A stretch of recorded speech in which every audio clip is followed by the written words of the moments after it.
اس صورت میں غزوہ تبوک کے علاوہ جنگ حنین کا ذکر بھی ہے۔ نبی صلی اللہ علیہ وسلم نے مکہ فتح کرنے کے بعد 12,000 کے لشکر کے ساتھ حنین کی طرف ارادہ کیا، کیونکہ آپ کو مستقل خبریں مل رہی تھی کہ وہ مسلمانوں پہ حملہ آور ہونا چاہتے ہیں۔ لیکن اہل حنین جو تھے، حوازن اور ثقیف کے قبائل، وہ بہت ماہر تیر انداز تھے اور انہوں نے پہلے سے اپنی جگہ متعین کر رکھی تھی اور پوری طرح تیار تھے۔ مسلمانوں کے پاس اس وقت اتنی فوج تھی جو آج سے پہلے کبھی نہیں ہوئی تھی، تو انہیں اللہ کی مدد سے زیادہ اپنی کثرت پر فخر آ گیا، یعنی اپنی کثرت پر انہیں تعجب ہوا، خوش ہو گئے۔ آج ہمیں کوئی نہیں ہرا سکتا کیونکہ ہم تعداد میں زیادہ ہیں۔ تو اللہ سبحانہ وتعالیٰ نے معاملہ برعکس کر دیا۔ اللہ اس سے پہلے بہت سے موقعوں پر تمہاری مدد کر چکا ہے، اور حنین کے دن بھی اسی نے تمہاری مدد کی تھی، جبکہ تمہیں اپنی کثرت پہ ناز تھا، مگر وہ کثرت تمہارے کسی کام نہ آئی۔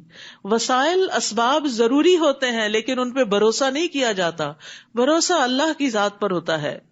اور زمین اپنی فراخی کے باوجود تم پر تنگ ہو گئی اور تم پیٹھ دکھا کر بھاگ کھڑے ہوئے، یعنی حوازن اور ثقیف قبائل کے تیر اندازوں نے مسلمانوں پہ وہ تیر برسائے کہ مسلمان پلٹ گئے۔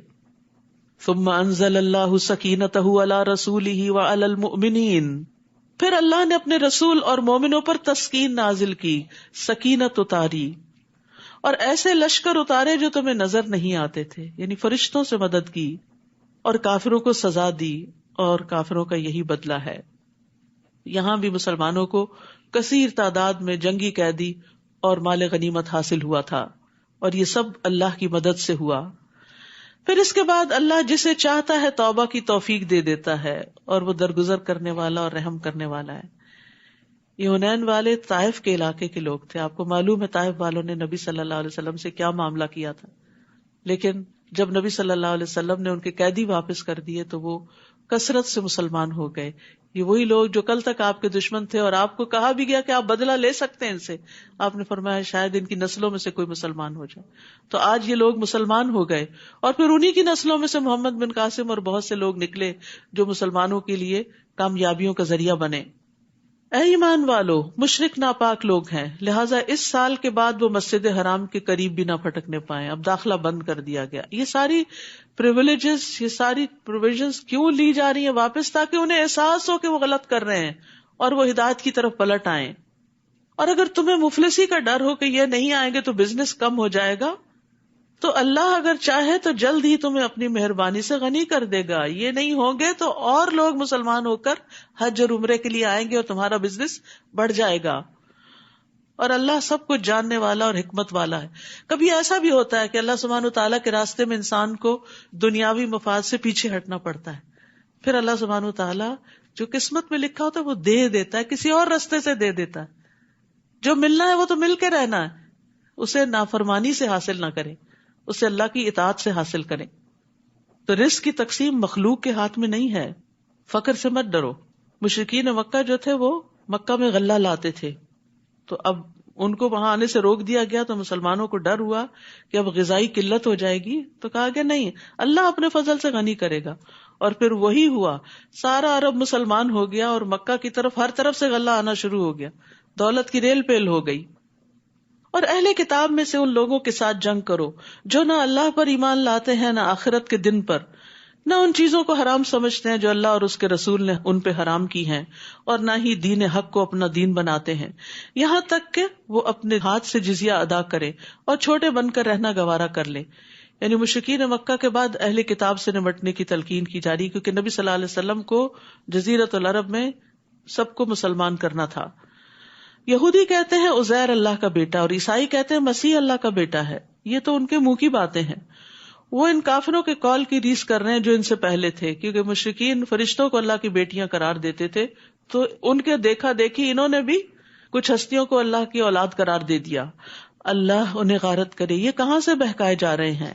انہوں نے اپنے علماء اور درویشوں کو اللہ کے سوا اپنا رب بنا لیا ہے، اور مسیح ابن مریم کو بھی۔ عدی بن حاتم جو عیسائی تھے، مسلمان ہوئے، جب انہوں نے یہ آیت سنی تو انہوں نے کہا کہ ہم تو اپنے علماء کو رب نہیں بناتے۔ تو آپ نے فرمایا کہ کیا تم ان کے حلال کو حلال اور حرام کو حرام نہیں سمجھتے؟ تو رب وہ ہوتا ہے جو قوانین بھی دیتا ہے، حالانکہ انہیں یہ حکم دیا گیا تھا کہ ایک اللہ کے سوا کسی کی عبادت نہ کریں، جس کے سوا کوئی الہ نہیں۔ اللہ تعالیٰ ان چیزوں سے پاک ہے جو وہ شریک ٹھہراتے ہیں۔ وہ یہ چاہتے ہیں کہ اللہ کے نور کو اپنی پھونکوں سے بجھا دیں، یعنی اپنے غلط پروپیگنڈے سے اسلام کے خلاف ایسی باتیں کرے کہ لوگ اسلام سے متنفر ہو جائیں۔ اگر اس پروپیگنڈے سے ہی اسلام کو ختم ہونا ہوتا تو اب تک ہو چکا ہوتا، کیونکہ ہر دور میں یہ کوششیں جاری رہی کہ ایسی ایسی تنقید کرو، ایسی ایسی غلط باتیں اسلام سے منسوب کرو کہ لوگ مسلمان نہ ہوں اور جو ہیں وہ بھی اس سے پھر جائیں۔ لیکن اللہ کو یہ بات منظور نہیں، وہ اس پروپیگنڈے کو کامیاب نہیں ہونے دے گا۔ وہ اپنے نور کو پورا کر کے رہے گا، خواہ یہ بات کافروں کو کتنی ہی بری لگے۔ وہی تو ہے جس نے اپنے رسول کو ہدایت اور سچے دین کے ساتھ بھیجا تاکہ اس دین کو سب ادیان پر غالب کر دے، خواہ یہ بات مشرکوں کو کتنی ہی ناگوار گزرے۔ دین کو غالب کرنے کا مطلب کیا ہے؟ کہ کثرت سے لوگ مسلمان ہو جائیں۔ پھر فرمایا یا ایھا الذین آمنوا، اے لوگو جو ایمان لائے ہو۔ اہل کتاب کے اکثر عالم اور درویش لوگوں کے مال ناجائز طریقوں سے کھاتے ہیں، یعنی رشوت لے کر ان کی پسند کے فتوے وغیرہ دیتے ہیں اور اللہ کے راستے سے روکتے ہیں۔ جو لوگ سونا اور چاندی جمع کر کے رکھتے ہیں اور اسے اللہ کی راہ میں خرچ نہیں کرتے، آپ انہیں دردناک عذاب کی خوشخبری دے دیجئے۔ اگرچہ آیت ایک خاص کانٹیکس میں ہے لیکن یہ پھر سب کے لیے عام ہے۔ تو کنز وہ مال ہوتا ہے جس کی زکوٰۃ ادا نہ کی جائے۔ تو یہاں ایسے سب لوگوں کو وارن کیا جا رہا ہے کہ اگر وہ مال جمع رکھتے ہیں اور اس میں سے اللہ کا حق نہیں دیتے، غریبوں کا حق نہیں دیتے، تو پھر وہ مال قیامت کے دن ان کے لیے مصیبت بن جائے گا، جس دن اس سونے اور چاندی کو جہنم کی آگ میں تپایا جائے گا، پھر اس سے ان کی پیشانیوں، پہلوؤں اور پشتوں کو داغا جائے گا۔ یہ زکوٰۃ نہ دینے والے کا انجام بتایا جا رہا ہے۔ حشر کے میدان میں یہ حشر ہوگا اس کا، اور کہا جائے گا یہ ہے وہ خزانہ جو تم نے اپنے لیے جمع کر رکھا تھا، یعنی دنیا میں اس کی زکوٰۃ نہیں نکالی، لہٰذا اب اپنی جمع شدہ دولت کا مزہ چکھو۔ کیا فائدہ اس مال کا جو انسان کے لیے مصیبت کا باعث بنے۔ اور اگر انسان اس مال کو خرچ کرتا ہے تو اللہ تعالیٰ اس کے بدلے میں اور لے آتا ہے، اس میں برکت پیدا کرتا ہے۔ زکوٰۃ کا لفظی معنی میں نشو نما بھی ہے، نمو بھی ہے، یعنی زکوٰۃ دینے سے مال کم نہیں ہوتا بلکہ پاک ہوتا ہے اور بڑھتا ہے۔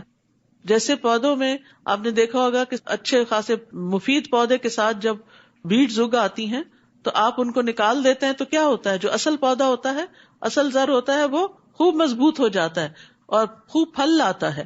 تو جس مال میں برکت ہوتی ہے اس کی خیر بہت زیادہ ہوتی ہے، اور جو لوگوں سے روک کر رکھا جائے وہ انسان کے لیے وبال جان بن جاتا ہے۔ تو اس لیے بہت ضروری ہے کہ انسان اپنے مال کی زکوٰۃ باقاعدہ نکالتا رہے، ورنہ دوسروں کے لیے چھوڑ گئے تو اپنے بھی کام نہ آیا اور قیامت کے دن وبال بھی بنے گا۔ اتنی سخت سزا کیوں دی گئی ہے؟ اصل میں انسان سب سے زیادہ مال سے محبت کرتا ہے، تو اللہ کا قاعدہ یہ ہے کہ وہ انسان کو اس کی محبوب ترین چیز سے ہی توڑتا ہے۔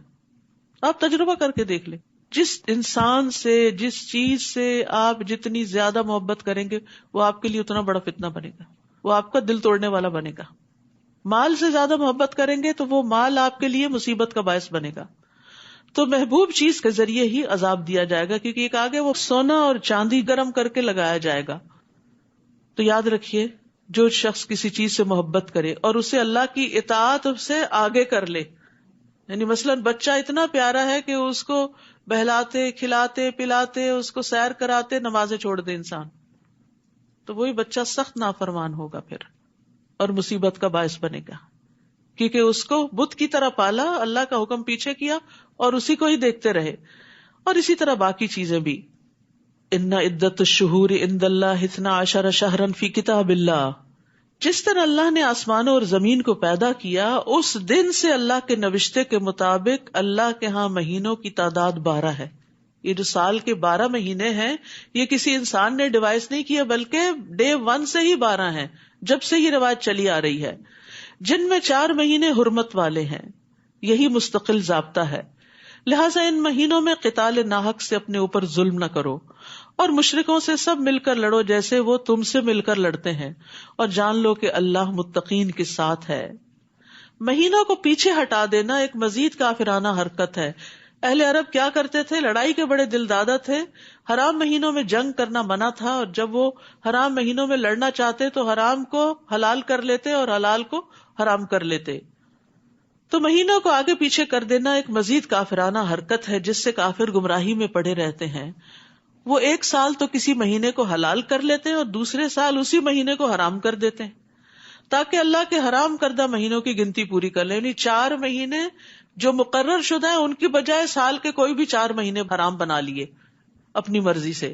تو دین میں اس طرح کی تبدیلی کی اجازت نہیں ہوتی کہ انسان اس میں اپنی مرضی سے پسند اور خواہشات کو داخل کر کے اس کو دین کا نام دے دے.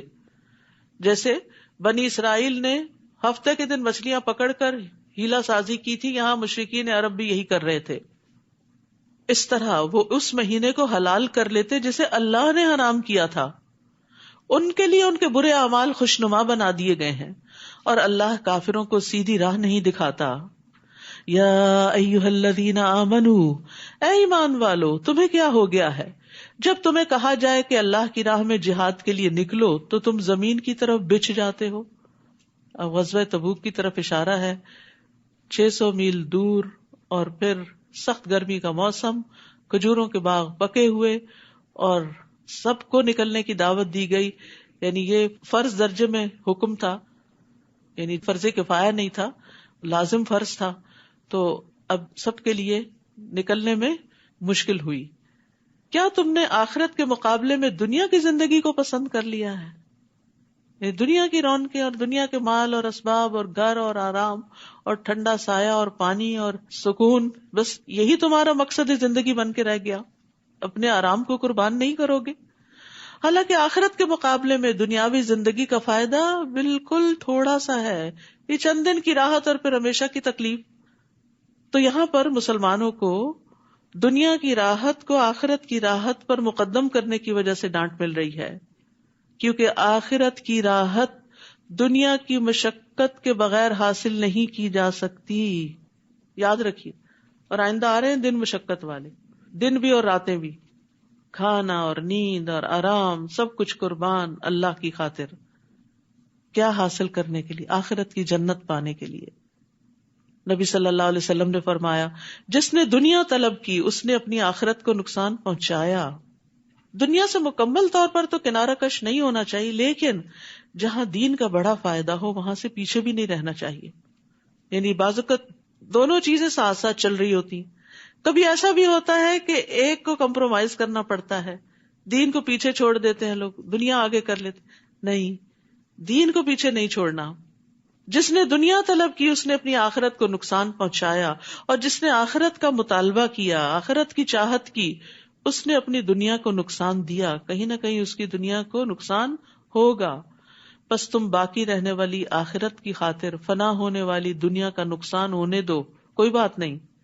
اگر ہو بھی گیا تو آخرت میں ایک ایک چیز کا بدلہ مل جائے گا. اگر تم نہ نکلو گے تو اللہ تمہیں دردناک سزا دے گا اور تمہارے علاوہ دوسرے لوگ لے آئے گا اور تم ان کا کچھ بگاڑ نہ سکو گے. اور اللہ ہر چیز پر قادر ہے. نہیں، اگر تم دین کی خدمت نہیں کرو گے تو اللہ تعالیٰ یہ کام کسی اور سے لے لے گا. یہ چیز دل کو کتنی تکلیف دیتی ہے. نہیں، اللہ تعالیٰ ہمیں آپ کے لیے، اللہ تعالیٰ ہم سے کام لیں، ہماری جگہ کسی اور کو بدل کر نہ لائیں. اگر تم اس نبی کی مدد نہ کرو گے تو اس سے پہلے اللہ نے اس کی مدد کی جب کافروں نے اسے مکہ سے نکال دیا تھا. یعنی مدینہ میں اب مشکل ترین حالات تھے. جنگ تبوک جو تھی بہت بڑا امتحان تھی. تو یہاں وارننگ دی جا رہی ہے، اگر تم اس جنگ میں نہیں نکلو گے، نبی کا ساتھ نہیں دو گے، رومیوں کے مقابلے میں نہیں جاؤ گے، تو اللہ نے تو اپنے نبی کی مدد اس وقت بھی کی تھی جب کفار نے اسے مکہ سے نکال دی. ہجرت کا موقع یاد کریں، جبکہ وہ دونوں غار میں تھے. دوسرا کون تھا؟ حضرت ابو بکر. اور وہ 2 میں سے دوسرا تھا اور اپنے ساتھی سے کہہ رہا تھا، غم نہ کرو، اللہ ہمارے ساتھ ہے. سبحان اللہ، دشمن سر پہ پہنچا ہوا ہے اور اتنا توکل اللہ پہ، فکر نہیں کرو، غم نہیں کرو. حضرت ابو بکر کا ایمان بھی بہت بڑا تھا، لیکن پھر بھی نبی صلی اللہ علیہ وسلم ان کو تسلی دے رہے ہیں کیونکہ انسان تھے نا ابو بکر.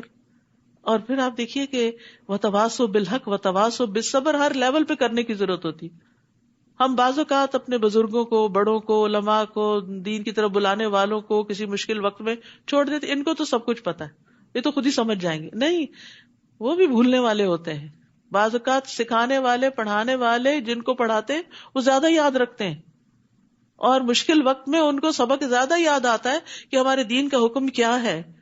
تو اس لیے ہمارے دین نے ایک بڑا خوبصورت اصول دے دیا ہمیں کامیاب ہونے کے لیے اور نقصان سے بچنے کے لیے، وَتَوَاصَوْا بِالْحَقِّ وَتَوَاصَوْا بِالصَّبْرِ. جب کوئی پھسلنے لگے، جب کوئی گھبرانے لگے تو اس کو تھام لو، اس کو تسلی دو. لا تحزن، ڈونٹ بی سیڈ، غم نہیں کرو. ان اللہ معنا، اللہ ہمارے ساتھ ہے. پھر اللہ تعالیٰ نے اس پر اپنی طرف سے سکون قلب نازل کیا، دل کو ٹھہرا دیا، اور ایسے لشکروں سے اس کی مدد کی جو تمہیں نظر نہیں آتے تھے. اب دوسری بار یہ بات ہو رہی ہے اللہ تعالیٰ کس طرح مدد کرتا ہے. اگر آپ اللہ کے لیے خالص ہو جائیں تو اللہ تعالیٰ خود آپ کی حفاظت کرتا ہے. اور کافروں کے بول کو سرنگوں کر دیا. وہ جو آپ کو پکڑنے پہ سارے ایکا کر چکے تھے اور مارنے پہ تلے ہوئے تھے، وہ سب ذلیل و خوار ہوئے. اور بول تو اللہ ہی کا بالا ہے، اور اللہ ہر چیز پر غالب اور حکمت والا ہے. تو اس آیت سے حضرت ابو بکر رضی اللہ عنہ کی فضیلت بھی ثابت ہوتی ہے. حضرت ابو بکر جو تھے ان کے دین پر بڑے احسانات تھے. عبداللہ بن عباس کہتے ہیں کہ رسول اللہ صلی اللہ علیہ وسلم اپنے مرض وفات میں باہر تشریف لائے، سر پہ پٹی بندھی ہوئی تھی. آپ ممبر پہ بیٹھے، اللہ کی حمد و ثنا کی اور فرمایا، کوئی شخص بھی ایسا نہیں جس نے ابو بکر بن قحافہ سے زیادہ مجھ پر اپنی جان و مال کے ذریعے احسان کیا ہو. اور اگر میں کسی کو لوگوں میں سے خلیل بناتا تو ابو بکر کو بناتا، لیکن اسلام کی دوستی سب سے افضل ہے. میری طرف سے ابو بکر کی کھڑکی چھوڑ کر اس مسجد کی تمام کھڑکیاں بند کر دی جائیں. اور یہ ان کے احسان کی وجہ سے ان کو اعزاز دیا گیا تھا کہ ان کی کھڑکی کھلی رکھی گئی. وہ نبی صلی اللہ علیہ وسلم پر بہت خرچ کرنے والے تھے.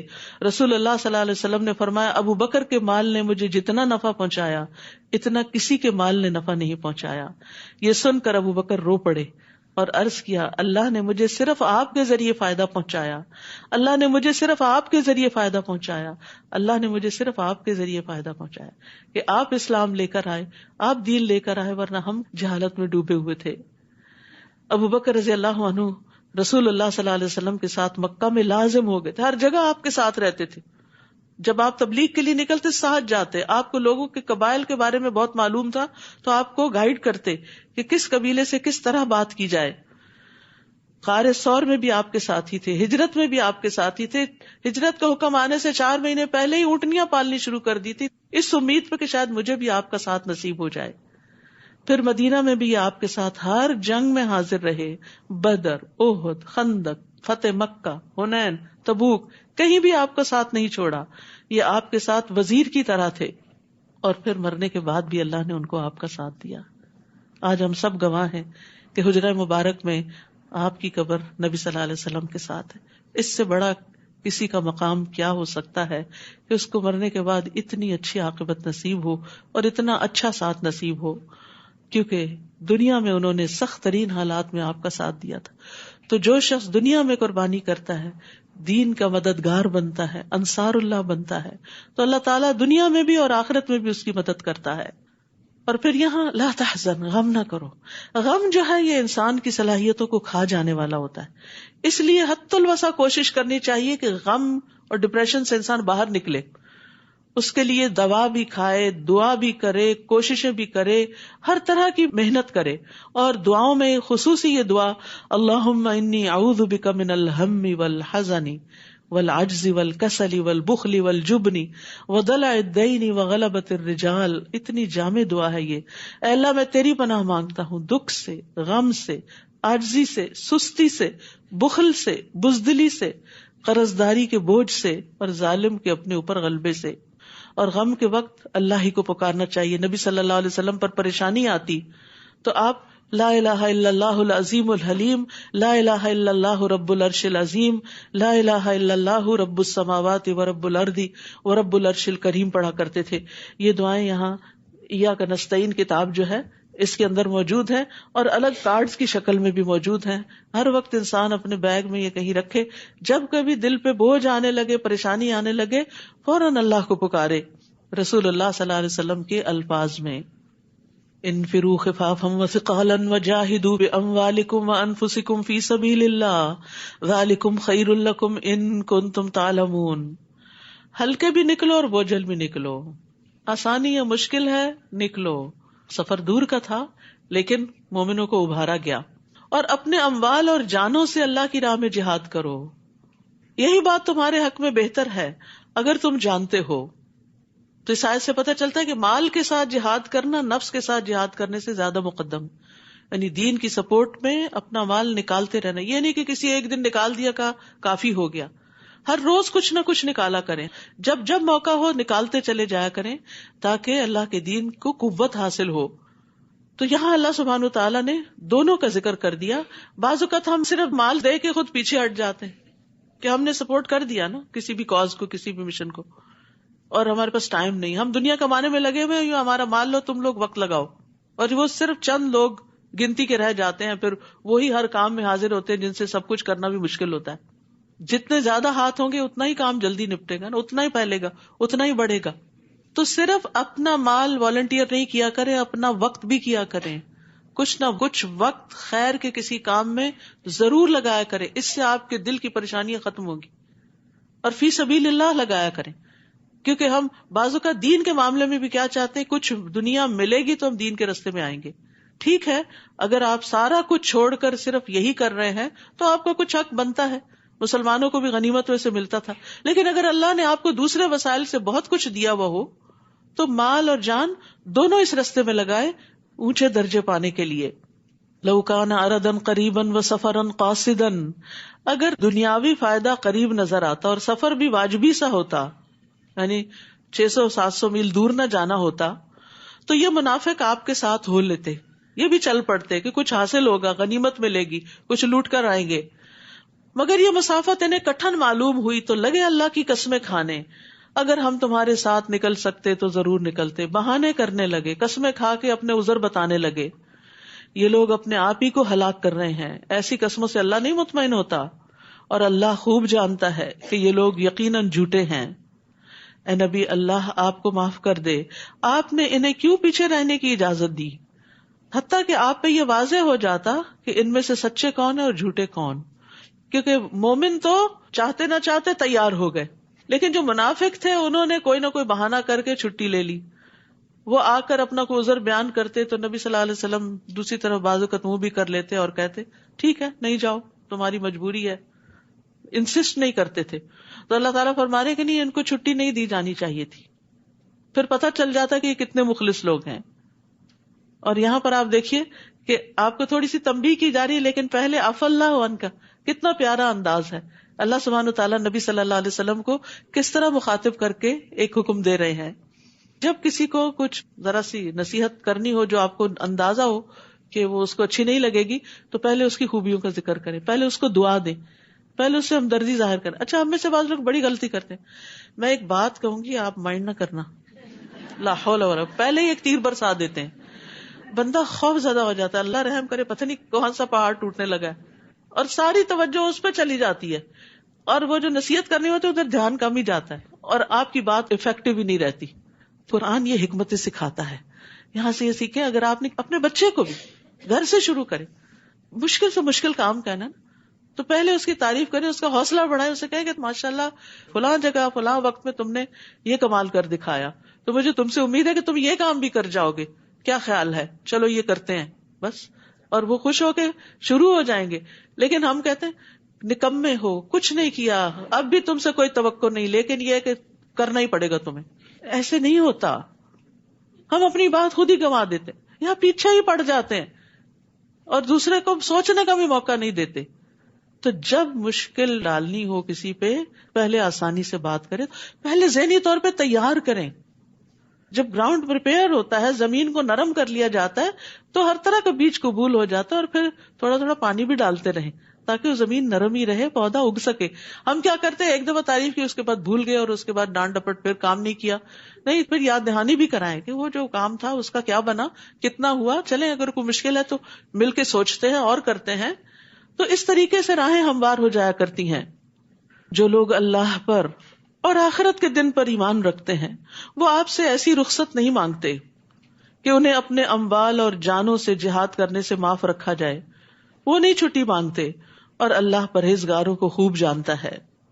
آپ سے رخصت صرف وہی لوگ مانگتے ہیں جو اللہ پر اور آخرت پر ایمان نہیں رکھتے اور ان کے دل شک میں پڑے ہوئے ہیں، وہ اپنے اسی شک میں متردد ہیں. یاد رکھیے بعض اوقات دین کا جو کام ہوتا ہے نا، وہ چھٹی کے دن بھی کرنا پڑ جاتا ہے. یعنی جب سب کی چھٹی ہوتی ہے اس دن آپ کو کام کرنا پڑ جاتا ہے. جب سب لوگ چلے جاتے ہیں، ٹریول کر جاتے ہیں، آپ کو ان کی جگہ فل ان کرنا پڑتا ہے. تو اس وقت بیزار ہو کے کام نہ کریں، سعادت سمجھ کے کریں کہ اللہ نے مجھے چنا. اگر وہ لوگ ہوتے تو میں کہاں اس قابل تھی. لیکن عموماً انسانی نفسیات ہیں، جب دیکھتا سب بھاگ رہے ہیں تو انسان کہتا ہے میں بھی بھاگ چلوں. تو اس موقع پر بھی اپنے آپ کو قابو میں رکھنا چاہیے. اور جہاں جس کام کے لیے کوئی تیار نہ ہونا تو اپنے آپ کو پیش کر دیا کریں کہ یہ میں کر لوں گی، مجھے دے دیں. کیونکہ اپنے ذاتی کاموں کو ہم سب بڑے شوق سے کرتے ہیں. گھر میں مہمان آ رہے ہوں، کرسیاں لگانی ہو، سب بھاگ بھاگ کے کریں گے. لیکن مسجد میں اگر لگانی پڑے تو ہم ہی رہ گئے والنٹیئر کرنے کو، اور لوگ کہاں ہیں؟ آپ کو اللہ نے موقع دیا ہے، شکر کریں کہ آپ سے کوئی خدمت لی. تو اس لیے نیکی کے کاموں میں جو فی سبیل اللہ ہو پیچھے نہ رہا کریں، کیونکہ وہ صرف اللہ کے لیے ہو رہے ہوتے ہیں. اور دین آگے نہیں بڑھتا جب تک ہم فرض کے ساتھ نفل ادا نہ کریں. کیونکہ ہم فرائض کو، میری ڈیوٹی کیا ہے، میرا دن کون سا، میرا ٹائم کون سا ہے، بس اتنے کے لیے میں حاضر ہوں، اس کے بعد مجھے کانٹیکٹ نہ کریں، اس ٹائم کے بعد مجھے کوئی میسج نہ کریں. یہ کیا ٹرینڈ ہے؟ یہ کیا طریقہ ہے؟ بعض اوقات ایمرجنسیز بھی ہوتی ہیں. ہر کام صرف وقت کے اندر پورا نہیں ہوتا، اور کتنا ہی وقت ایسا ہوتا ہے جب ہم کوئی کام بھی نہیں کر رہے ہوتے. اس وقت کا ہی کفارہ ادا کر دیں کہ جب آپ اس ٹائم کی پیمنٹ لے رہے تھے اور آپ کے پاس کوئی کام نہیں تھا، اور اب آپ سے آفٹر آور کوئی کام کرنے کو کہا جا رہا ہے، تو اس میں کر کے اپنی اس وقت کا بھی کفارہ دے دیں. تو دین کے کام میں چاہے وہ کہیں ہو، ایک کیل ہی ٹھوکنا کیوں نہ ہو، سعادت کا باعث سمجھے. جب تک ٹھکا رہے گا آپ کا اجر لکھا جائے گا. کہیں پینٹ ہی کیوں نہ کرنا، جب تک وہ برش پھرا رہے گا، تلاوت سنتا رہے گا مسجد میں، اجر آپ کو ملتا رہے گا. فاستبقوا الخیرات، نیکیوں میں آگے بڑھیں.